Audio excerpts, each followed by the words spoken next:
Bonjour, Paul. Bonjour, Derek. Parlez-nous du Fonds mondial à petite capitalisation Menu Vie. Bien sûr, nous commençons tout d'abord par un processus de placement logique et reproductible pour l'ensemble des fonds d'action de Maurer Investment Management, c'est-à-dire investir dans des sociétés qui présentent un modèle d'affaires solide, qui sont gérées par une excellente équipe de direction et qui affichent des évaluations attrayantes. Et nous appliquons ce processus aux sociétés mondiales à petite capitalisation, c'est-à-dire des sociétés dont la capitalisation est inférieure à 3 milliards de dollars américains. Nous les appelons sociétés à petite capitalisation de premier ordre. Ces deux éléments ne sont habituellement pas jumelés. Pourriez-vous préciser votre pensée? Bien sûr, notre portefeuille est composé de sociétés créatrices de richesses. Elles réalisent toutes des bénéfices en plus de détenir une part importante du marché. Ce sont de gros joueurs dans un petit marché. Autrement dit, leur petite taille ne les empêche pas d'être extrêmement productives. Voici quelques statistiques.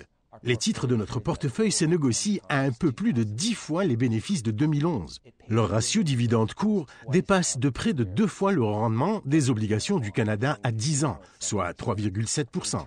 Le rendement des capitaux propres, ou RCP du portefeuille, dépasse les 20 %.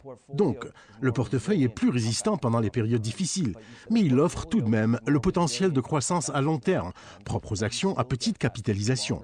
Il ne s'agit pas d'un fonds d'action à petite capitalisation ordinaire, mais bien d'un fonds d'action à petite capitalisation de premier ordre. Pourriez-vous nous donner un exemple d'un des titres fortement pondérés de votre portefeuille?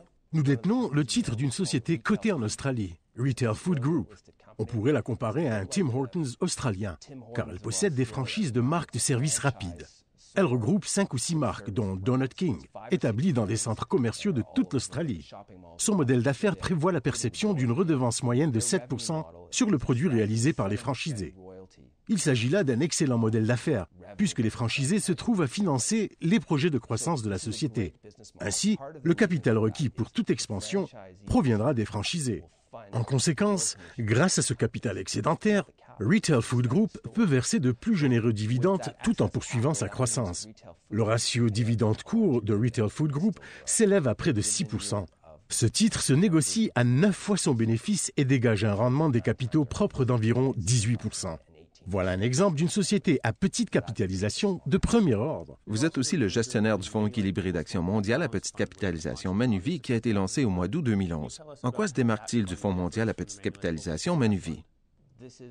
Il s'agit d'un fonds de fonds composé principalement du Fonds mondial à petite capitalisation, mais aussi d'un volet titres à revenus fixes constitué du Fonds à revenus stratégiques. Enfin, une partie du fonds est réservée pour des liquidités, des titres à revenus fixes ou des actions mondiales, afin de produire de la valeur pour nos clients, grâce à un positionnement tactique. Merci, Paul. Ce fut un plaisir. Ici Derek Saliba de Fonds commun Menu Vie. Vous venez tout juste de visionner 3 minutes avec Paul Moraz.